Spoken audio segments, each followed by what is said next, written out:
जय माता दी। माँ सिद्धिदात्री आप सभी की मनोकामनाएं पूर्ण करे।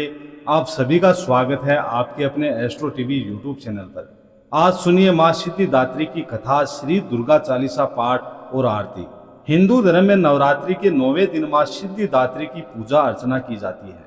असुरों का संहार करना, देवताओं का कल्याण करना, यही माँ के अस्त्र शस्त्र धारण करने का कारण है। मान्यताओं के अनुसार माता ने यह स्वरूप असुरों का संहार करने के लिए लिया था।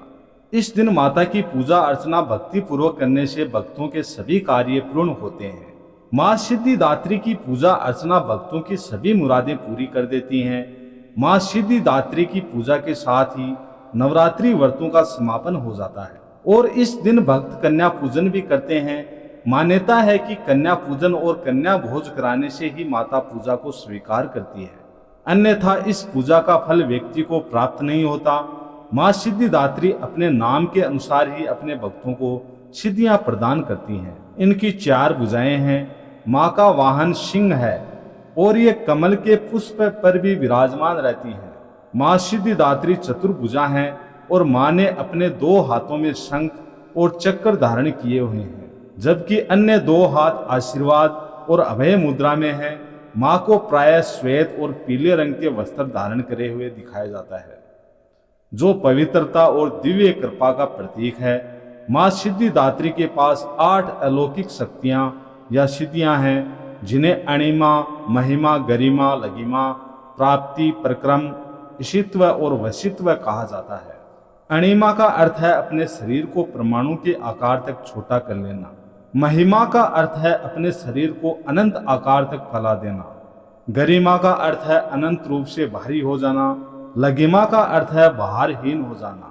प्राप्ति का अर्थ है सर्वव्यापी होना और प्रक का अर्थ है जो चाहे प्राप्त कर लेना। ईशित्व का अर्थ है पूर्ण प्रभुत्व प्राप्त कर लेना और वशित्व का अर्थ है सभी को वश में कर लेने की शक्ति होना।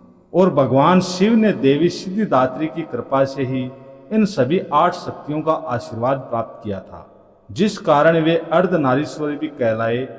भगवान शिव ने अर्धनारीश्वर रूप क्यों धरा, इसके पीछे भी एक रोचक कथा प्रचलित है। भगवान शिव एक बार योग और सृष्टि की संरचना से जुड़ी बातें सप्त ऋषियों को बता रहे थे। इन सप्त ऋषियों में से भृगु ऋषि भगवान शिव जी के परम भक्त थे। योग का यह कार्यक्रम कांत सरोवर के किनारे हो रहा था। इस समय भगवान शिव के साथ देवी पार्वती जी भी विराजमान थी। भृगु ऋषि अपने स्थान से उठे और भगवान शिव की परिक्रमा करने लगे। शिव जी के साथ साथ पार्वती जी भी बैठी थी, लेकिन उन्होंने देवी पार्वती को अनदेखा करके केवल भगवान शिव की ही परिक्रमा की। भृगु ऋषि भगवान शिव और देवी पार्वती जी के बीच में से जगह बनाते हुए भगवान की परिक्रमा करने लगे। ये देखकर देवी पार्वती बहुत क्रोधित हुई। भगवान शिव ने देवी पार्वती की मनोदशा भांप ली और उन्होंने अपने और निकट बैठने के लिए कहा। देवी ने ऐसा ही किया। भृगु ऋषि ने देखा कि भगवान शिव और देवी पार्वती जी के बीच से निकलने के लिए पर्याप्त जगह नहीं है, तो भृगु ऋषि ने चूहे का रूप धारण कर लिया और शिव जी की परिक्रमा करने लगे। यह देखकर शिव जी ने देवी पार्वती को अपनी गोद में बैठा लिया, जिससे कि भृगु ऋषि को देवी पार्वती जी की परिक्रमा करनी ही पड़े। लेकिन भृगु ऋषि ने बड़ी चतुरता के साथ एक पक्षी का रूप धर लिया और उड़कर शिव जी के मस्तक के चारों ओर घूमकर परिक्रमा करने लगे। यह देखकर देवी पार्वती जी को और अधिक क्रोध आया। भगवान शिव को देवी पार्वती जी के प्रति भृगु ऋषि का यह व्यवहार अच्छा नहीं लगा। भगवान शिव ने आखिरकार देवी पार्वती को स्वयं में समाहित कर लिया और अर्धनारीश्वर बन गए। अब की बार भृगु ऋषि ने एक बार और मधुमक्खी का रूप लेकर भगवान शिव जी के दाहिने पैर का चक्कर लगा लिया और भगवान शिव सिंहासन में बैठ गए। अब ऐसे में भृगु ऋषि के पास परिक्रमा का कोई दूसरा रास्ता नहीं बचा, तो उन्होंने अब शिव जी के दोनों योग यानी स्त्री और पुरुष की ही परिक्रमा की। इस कहानी से भगवान शिव ने पूरे संसार को यह संदेश दिया कि योग का अर्थ सभी आयामों के समावेश से है। शरीर के साथ आपको मन और भावनाओं को शुद्ध करना पड़ेगा, तभी आप योग का लाभ पूरी तरह ले पाएंगे। भगवान शिव ने अर्धनारीश्वर रूप धारण करके भृगु ऋषि सहित संपूर्ण मानव जाति को संहार का सही अर्थ समझा दिया। भगवान का अर्धनारीश्वर रूप यही संदेश देता है कि हर जीव में जितना अंश पुरुष है उतने ही अंश नारी भी है। इस प्रकार शिव के बिना शक्ति अधूरी है और शक्ति के बिना शिव। माँ सिद्धिदात्री की पूजा करते समय भगवान शिव के अर्धनारीश्वर रूप और भगवान की कृपा की इस अद्भुत कथा को सुनने वाले भक्त पर माँ सिद्धिदात्री की पूर्ण कृपा होती है। नवरात्रि में और माँ के जगराते में महारानी तारा देवी की कथा कहने और सुनने की भी प्राचीन परंपरा है। बिना इस कथा के जागरण को संपूर्ण नहीं माना जाता। माँ तारानी की कथा के अनुसार महाराजा दक्ष की दो पुत्रियां तारा देवी और रुक्मण भगवती दुर्गा जी की भक्ति में अटूट विश्वास रखती थी। दोनों बहनें नियम पूर्वक एकादशी का व्रत किया करती थी और माता के जागरण में प्रेम के साथ कीर्तन और महाता में कहा सुना करती थी। एकादशी के दिन एक बार भूल से छोटी बहन रुक्मण ने मांसाहार कर लिया। जब तारा देवी को इस बात का पता लगा तो उसे रुक्मण पर बड़ा क्रोध आया। वह कहने लगी, तू है तो मेरी बहन, परंतु मनुष्य देह पाकर भी तू नीच योनि के प्राणी जैसा कर्म कर रही है। तू तो छिपकली बनने योग्य है। बड़ी बहन के मुख से निकले शब्दों को रुक्मण ने शिरोधारी कर लिया और साथ ही प्रायश्चित का उपाय भी पूछा। तब तारा ने कहा, त्याग और परोपकार से सारे पाप छूट जाते हैं। फिर दूसरे जन्म में तारा देवी इंद्रलोक की अप्सरा बनी और छोटी बहन रुक्मणी छिपकली योनि में प्रायश्चित का अवसर ढूंढने लगी। द्वापर युग में जब पांचों पांडवों ने अश्वमेघ यज्ञ किया तब उन्होंने दूत भेजकर दुर्वासा ऋषि सहित 33 कोटि देवी देवताओं को निमंत्रण दिया। अब दूत दुर्वासा ऋषि के स्थान पर निमंत्रण लेकर जब गया तो दुर्वासा ऋषि बोले, अगर 33 कोटि देवता उस यज्ञ में भाग लेंगे तो मैं उसमें सम्मिलित नहीं हो सकता। दूत 33 कोटि देवी देवताओं को ही निमंत्रण देकर वापस पहुंचा और दुर्वासा ऋषि का वृतांत पांडवों को कह सुनाया कि वह सब देवताओं को बुलाने पर नहीं आएंगे। अब नियत समय पर शुभ मुहूर्त में यज्ञ प्रारंभ हुआ। 33 कोटि देवी देवता यज्ञ में भाग लेने आए और उन्होंने वहां दुर्वासा ऋषि को ना देखकर पांडवों से पूछा कि ऋषि को क्यों नहीं बुलाया। इस पर पांडवों ने नम्रता सहित उत्तर दिया कि निमंत्रण तो भेजा था, परंतु वे अहंकार के कारण नहीं आए। यज्ञ में पूजन हवन आदि निर्विघ्न समाप्त हुए। भोजन के लिए भंडारे की तैयारी होने लगी। दुर्वासा ऋषि ने जब देखा कि पांडवों ने उनकी उपेक्षा कर दी है तो अत्यंत क्रोध में भरकर उन्होंने पक्षी का रूप धारण किया और चोंच में सर्प लेकर भंडारे में फेंक दिया, जिसका किसी को कुछ भी पता नहीं चल सका और वह सर्प खीर की कढ़ाई में गिरकर छुप गया। एक छिपकली जो पिछले जन्म में तारा देवी की छोटी बहन थी, बहन के शब्दों को शिरोधार्य कर इस जन्म में छिपकली बन गई थी। वह सर्प का उस भंडारे में बनी हुई खीर में गिरना देख रही थी। उसे त्याग और परोपकार की शिक्षा अब तक याद थी और वह छिपकली घर की दीवार पर चिपकी ठीक समय की प्रतीक्षा करती रही। कुछ देर तक तो वह सोचती रही कि कोई आए और खीर में गिरे और इस सांप को देख ले, लेकिन बहुत देर तक भी जब किसी की दृष्टि उस खीर में नहीं पड़ी तब उसने परोपकार की भावना और दूसरे लोगों की जान बचाने हेतु अपने ही प्राण न्यौछावर कर देने का मन बना लिया। जब खीर भंडारे में दी जाने वाली थी तो सबकी आंखों के सामने वह छिपकली दीवार से कूदकर कढ़ाई में जा गिरी। कढ़ाई में खोलती हुई गर्मागर्म खीर थी। फिर जब लोगों ने अपनी आंखों के सामने खीर में छिपकली को गिरते देखा तो छिपकली को भला बुरा कहते हुए खीर की कढ़ाई को खाली करने लगे। उस समय उन्होंने उस खीर के अंदर मरे हुए एक सांप को देखा। अब सबको पता चला कि छिपकली ने तो अपने प्राण देकर उन सब के प्राणों की रक्षा की है। इस प्रकार उपस्थित सभी सज्जनों और देवताओं ने उस छिपकली के लिए प्रार्थना की कि उसे सब योनियों में उत्तम मनुष्य जन्म प्राप्त हो और अंत में वह मोक्ष प्राप्त करे।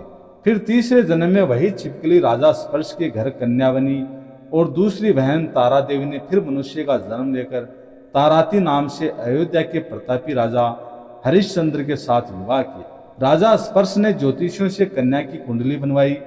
ज्योतिषियों ने राजा को बताया कि कन्या तो राजा के लिए हानिकारक सिद्ध होगी, शकुन ठीक नहीं है, इसलिए आप इस कन्या को मरवा दीजिए। सुनकर राजा ने कहा कि कन्या को मारने का पाप तो बहुत बड़ा होता है और मैं उस पाप का भागी कभी नहीं बन सकता। अगर कन्या को मारने के सिवाय कोई और उपाय हो तो बताओ। तब ज्योतिषियों ने राजा को सलाह दी, हे राजन, आप एक लकड़ी के संदूक में ऊपर से सोना चांदी आदि चढ़वा दें। फिर उस संदूक के भीतर कन्या को बंद करके नदी में प्रवाहित कर दीजिए। सोना चांदी जड़ित लकड़ी का संदूक अवश्य ही कोई लालच से निकाल लेगा और आपकी कन्या को भी पाल लेगा। आपको किसी प्रकार का कोई पाप नहीं लगेगा। फिर ऐसा ही किया, कन्या को उस हीरे मणि जड़ित संदूक में लेटाकर नदी में प्रवाहित कर दिया। नदी में बहता हुआ वह संदूक काशी के समीप एक को दिखाई दिया। वह संदूक को नदी से बाहर निकाल आया। जब उसने संदूक खोलकर देखा तो संदूक में सोना चांदी के अलावा एक अत्यंत रूपवान नवजात कन्या दिखाई दी। उस बंगी की कोई संतान नहीं थी। अब जब उसने अपनी पत्नी को वह कन्या सौंपी तो उसकी तो खुशी का कोई ठिकाना ही नहीं रहा। उसने अपनी संतान के समान ही उस कन्या को अपनी छाती से लगा लिया और भगवती की कृपा से उसके स्तनों में दूध उमड़ पड़ा। पति पत्नी दोनों ने फिर प्रेम से उस कन्या का नाम रूको रख दिया। जब वह कन्या विवाह के योग्य हुई तो उसने उसका विवाह अयोध्या के सजाती युवक के साथ बड़ी धूमधाम से कर दिया। इस प्रकार पहले जन्म की रुक्मण, दूसरे जन्म में छिपकली और तीसरे जन्म में रूको बन गई। रूको की सास महाराजा हरिश्चंद्र के घर साफ सफाई इत्यादि का काम करने जाया करती थी। इसी तरह दिन बीत रहे थे। फिर एक दिन रूको की सास बीमार पड़ गई और रूको अपनी सास की जगह महाराजा हरिश्चंद्र के यहाँ काम करने पहुंच गई। महाराजा की पत्नी तारातिनी ने जब रूको को देखा तो वह अपने पूर्व जन्म के पुण्य से उसे पहचान गई।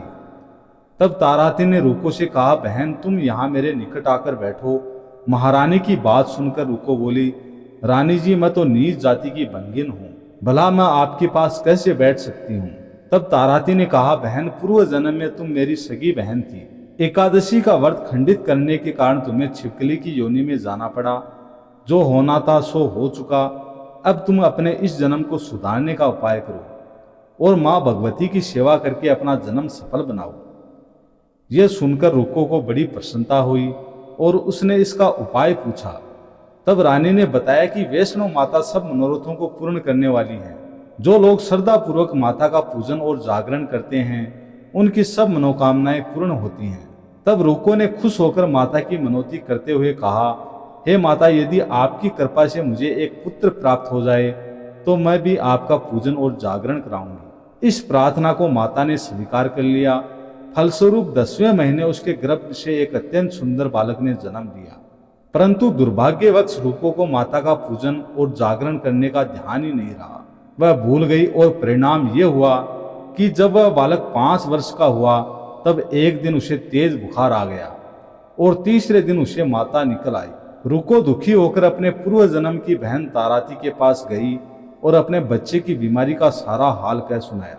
तब तारमती ने कहा, तू जरा ध्यान करके देख कि तुझसे माता के पूजन में कहीं भूल तो नहीं हुई है। इस पर रूको को 6 वर्ष पहले की बात का ध्यान आ गया और उसने अपना अपराध स्वीकार किया कि बच्चे को आराम आने पर मैं अवश्य ही जागरण कराऊंगी और देवी भगवती की कृपा से उसका बच्चा दूसरे दिन ही ठीक हो गया। तब रूको ने देवी के मंदिर में जाकर पंडित से कहा कि मुझे अपने घर माता का जागरण करना है, तो आप मंगलवार को मेरे घर पर पधार कर मुझे कृतार्थ करें। पंडित जी कहने लगे, अरे रुको, तू यही 5 रुपए दे जा, हम तेरे नाम से मंदिर में ही जागरण करवा देंगे। तू नीच जाति की स्त्री है, इसलिए हम तेरे घर में आकर देवी का जागरण नहीं कर सकते।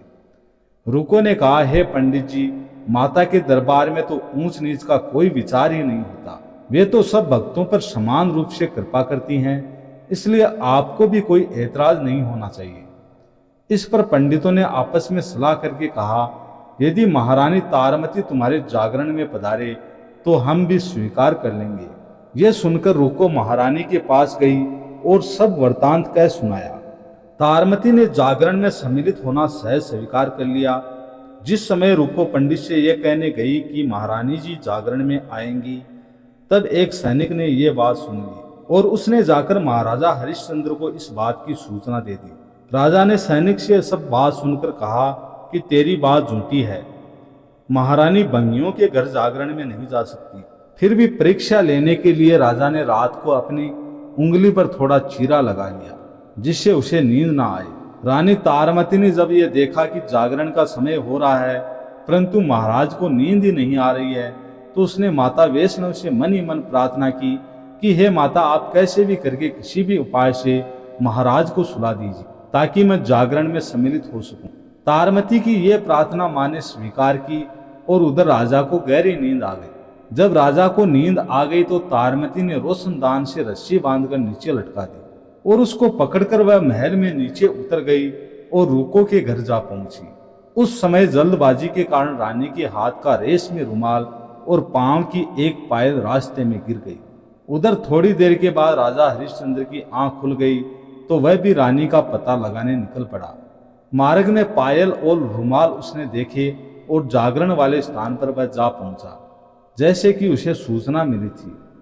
राजा ने दोनों चीजें रास्ते से उठाकर अपने पास रख ली और जहां जागरण हो रहा था वहां एक कोने में चुपचाप बैठकर सारा दृश्य देखने लगा। जब जागरण समाप्त हुआ तो सबने माता की आरती और अरदास की। उसके बाद प्रसाद बांटा गया। रानी ताराती को जब प्रसाद मिला तो उसने झोली में रख लिया। यह देखकर लोगों ने पूछा कि महारानी, आपने प्रसाद क्यों नहीं खाया? यदि आप नहीं खाएंगी तो कोई भी प्रसाद नहीं खाएगा। रानी बोली, तुमने जो प्रसाद दिया है ये मैंने महाराज के लिए रख लिया है, अब मुझे मेरे हिस्से का प्रसाद दे दो। और अब की बार वह प्रसाद लेकर तारा ने खा लिया। इसके बाद तो सभी भक्तों ने माता का प्रसाद पाया। इस प्रकार जागरण समाप्त करके और प्रसाद सेवन करने के बाद रानी आराम से घर की ओर चल पड़ी। महाराजा ने आगे बढ़ते ही उनका रास्ता रोक लिया और गुस्से से कहा, तूने नीचों के घर का प्रसाद खाकर अपना धर्म नष्ट कर लिया है, अब मैं तुझे अपने घर कैसे रखूं? तूने तो कुल की मर्यादा और मेरी प्रतिष्ठा का भी कोई ध्यान नहीं रखा। जो प्रसाद तू अपनी झोली में रखकर मेरे लिए लाई है उसे खिलाकर मुझे भी तू अपवित्र करना चाहती है। ऐसा कहते हुए जब राजा ने झोली की ओर देखा तो भगवती की कृपा से प्रसाद के स्थान पर उसमें चंपा, गुलाब, गेंदे के फूल, कच्चे अक्षत और सुपारियां दिखाई दी। यह चमत्कार अपनी आंखों के सामने देखकर राजा आश्चर्यचकित रह गया। राजा हरिश्चंद्र रानी तारा को साथ लेकर वापस लौट आए और वहां रानी ने फिर ज्वाला मैया की शक्ति से बिना किसी माचिस या चकमक पत्थर की सहायता लिए राजा को अग्नि प्रज्वलित करके दिखा दी, जिसे देखकर राजा का आश्चर्य और बढ़ गया। अब राजा के मन में भी देवी के प्रति श्रद्धा और विश्वास जाग उठा। इसके बाद राजा ने रानी से कहा, मैं माता के प्रत्यक्ष दर्शन करना चाहता हूँ। तो रानी बोली, महाराज, प्रत्यक्ष दर्शन पाने के लिए तो बहुत बड़ा त्याग होना चाहिए। यदि आप अपने पुत्र रोहितास की बलि दे सकें तो आपको माँ दुर्गा के प्रत्येक दर्शन की प्राप्ति हो सकती है। राजा के मन में तो देवी के दर्शन की इच्छा थी, लगन लगी हुई थी। अब तो राजा ने अपने पुत्र का मोह त्यागा और उसका सिर देवी को अर्पण कर दिया। ऐसी सच्ची श्रद्धा और विश्वास देखकर माँ दुर्गा सिंह पर सवार होकर उसी समय वहां प्रकट हो गई और राजा हरिश्चंद्र उनके दर्शन करके कृतार्थ हो गए। मरा हुआ पुत्र देवी की कृपा से पुनर्जीवित हो गया। अपनी आंखों के सामने यह चमत्कार देखकर राजा गदगद हो गए और उन्होंने विधि पूर्वक माता का पूजन करके अपने अपराधों के लिए क्षमा मांगी। तब राजा को अपने परिवार और अपनी प्रजा सहित सुखी रहने का आशीर्वाद देकर माता अंतर ध्यान हो गई। राजा ने रानी तारामती की भक्ति की प्रशंसा करते हुए कहा, हे तारा, मैं तुम्हारे आचरण से अति प्रसन्न हूँ। मेरे तो धन्य भाग जो तुम मुझे पत्नी रूप में प्राप्त हुई हो। उसके बाद राजा हरिश्चंद्र ने रानी तारा देवी की इच्छा अनुसार अयोध्यापुरी में माता का एक भव्य मंदिर तैयार करवाया। इस प्रकार रानी तारा देवी और रुक्मण भंगिन दोनों ही मनुष्य योनि से छूटकर देवलोक को प्राप्त हुई। माता के जागरण में रानी तारा की इस कथा को जो भी मनुष्य भक्ति पूर्वक पढ़ता सुनता है उसकी सभी मनोकामनाएं पूर्ण होती हैं, सुख और समृद्धि बढ़ती है, उसके शत्रुओं का नाश होता है और सर्वत्र मंगल होता है। इस कथा के बिना जागरण पूरा नहीं माना जाता। सभी प्रेम से बोलिए, सांचे दरबार की जय, माँ तारा रानी की जय। श्री दुर्गा चालीसा। नमो नमो दुर्गे सुखकर्णी, नमो नमो अम्बे तु खरणी। निरंकार है ज्योति तुम्हारी, तेहू लोक फैली उजियारी। शशि ललाट मुख महाविशाला, नेत्र लाल भ्रुकुटी विकराला। रूप मात को अधिक सुहावे, दरस करत जन अति सुख पावे। तुम संसार शक्ति लय कीना, पालन हेतु अन धन दीना। अन्नपूर्णा हुई जगपाला तुम ही, आदि सुंदरी बाला प्रलय। काल सब नासन हारी, तुम गौरी शिव शंकर प्यारी। शिव योगी तुम्हारे गुण गावे, ब्रह्मा विष्णु तुम्हें नित ध्यावे। रूप सरस्वती को तुम धारा, दे सद्बुद्धि ऋषि मुनि उबारा। धैर्य रूप नरसिंह को अम्बा, प्रकट भई फाड़ कर रखम्बा। रक्षा कर प्रहलाद बचायो, हिरणाकुश को स्वर्ग पठायो। लक्ष्मी रूप धरो जगमाही, श्री नारायण अग्नि समाही। क्षीर सिंधु में करत विलासा, दया सिंधु दिजे मन आशा। हींगलाज में तुम ही भवानी, महिमा अमित न जात बखानी। मातंगी अर्धमावती माता, भुवनेश्वरी बगला सुखदाता। श्री भैरव तारा जग तारणी, छिन भाल भव दुख निवारणी। के हरि वाहन स्वह भवानी, लांगुर वीर चलत अगवानी। कर में खप्पर खटक विराजे, जाको देख काल डर भाजे। सोहे अस्त्र और त्रिशूला, जात उठत शत्रु रुहे शूला। नगर कोटे में तुम ही विराजत, तिहु लोक में डंका बाजत। शुंभ निशुंभ दानव तुम मारे, रक्त बीज संकन संहारे। महिषासुर नरप अति अभिमानी, जग अगुलाने रूप कराल कालिका धारा। शयन सहित तुम्हें सहारा, पर गाढ़ संतन पर जब जब भई सहाय। माँ तुम तब तब अमरपुरी अरूपा। सब लोका तब महिमा सब रहे अशोका। ज्वाला में है ज्योति तुम्हारी, तुम्हें सदा पूजे नर नारी। प्रेम भक्ति से जो जस गावे, दुख दरिद्र निकट नहीं आवे।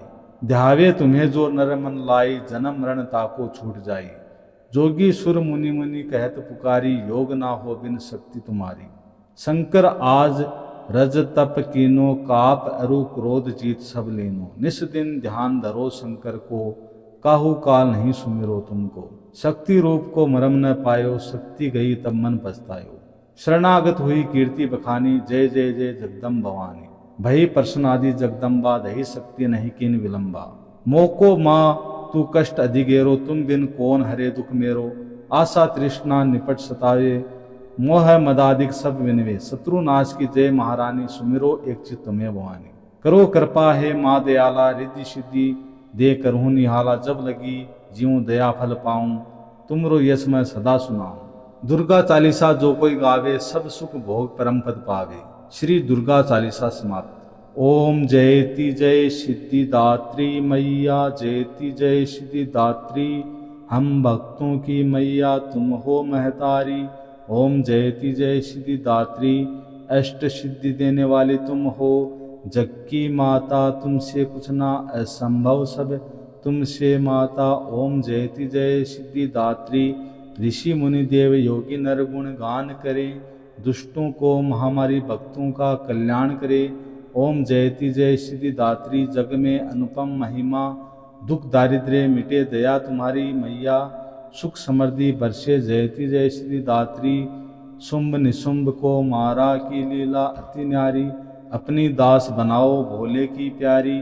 ओम जयति जय सिद्धिदात्री, शंख चक्र गदा और पुष्प कमल सोहे। छवि माता की प्यारी, सबका मन मोहे। ओम जयति जय सिद्धिदात्री, नवरात्रि में 9वें दिन करते माँ का ध्यान। मन इच्छा फल पावे, मिट जावे अज्ञान। ओम जयति जय सिद्धिदात्री माँ, मेरे घर में विराजो सदा सहारा। बनो बिगड़ी बनाना मेरी मैया, मेरे मन में बसो। ओम जयति जय सिद्धिदात्री मैया, सिद्धिदात्री की आरती जो कोई मन से गावे। सर्व सिद्धि वो पावे, मन में नहीं घबराए। ओम जयति जय सिद्धिदात्री, ओम जयति जय सिद्धिदात्री मैया, जय सिद्धिदात्री मैया। हम सभी भक्तों की मैया तुम हो महतारी। ओम जयति माँ जयति सिद्धिदात्री, प्रेम से बोलिए शेरों वाली मैया की जय, माँ सिद्धिदात्री की जय। प्रिय भक्तजनों, अब सब मिलकर सभी माता रानी से क्षमा याचना करते हैं, ताकि हमारे द्वारा किसी भी गलती के लिए माता रानी हमें क्षमा कर सके। हे परमेश्वरी, मेरे द्वारा दिन रात सहस्त्रों अपराध होते रहते हैं, अतः आप मुझे अपना सेवक समझकर कृपा पूर्वक मेरे उन अपराधों को क्षमा करें। न ही तो मैं आह्वान करना जानता हूँ, और न ही मैं विसर्जन करना जानती हूँ या जानता हूँ, और ना ही पूजा करना जानता हूँ। हे परमेश्वरी, मुझे क्षमा कीजिए। हे जगदम्बिके, मैं अपराधी हूँ, किंतु आपकी शरण में आया हूँ, अतः इस समय मैं दया का पात्र हूँ। आप जैसा चाहो वैसा करो। अज्ञानवश या बुद्धि भ्रम होने के कारण भूल से मैंने जो भी कुछ कमी अधिक कर दिया हो, हे देवी, हे परमेश्वरी, सब अपराध क्षमा कीजिए और प्रसन्न हो। हे जगन्माता, हे कामेश्वरी, सच्चिदानंद स्वरूपिणी परमेश्वरी, आप प्रेम पूर्वक मेरी ये पूजा स्वीकार करो और मुझ पर प्रसन्न हो। आप गुप्त से भी गुप्त वस्तु की रक्षा करने वाली हो। आप मेरे किए हुए इस जप को ग्रहण करके मेरे सभी अपराधों को क्षमा कीजिए और मुझे आपकी कृपा से सिद्धि की प्राप्ति हो। आप सभी से निवेदन है, चैनल पर नए हैं तो चैनल को सब्सक्राइब कीजिए, वीडियो को ज़्यादा से ज़्यादा लाइक और शेयर कीजिए। जय माता दी।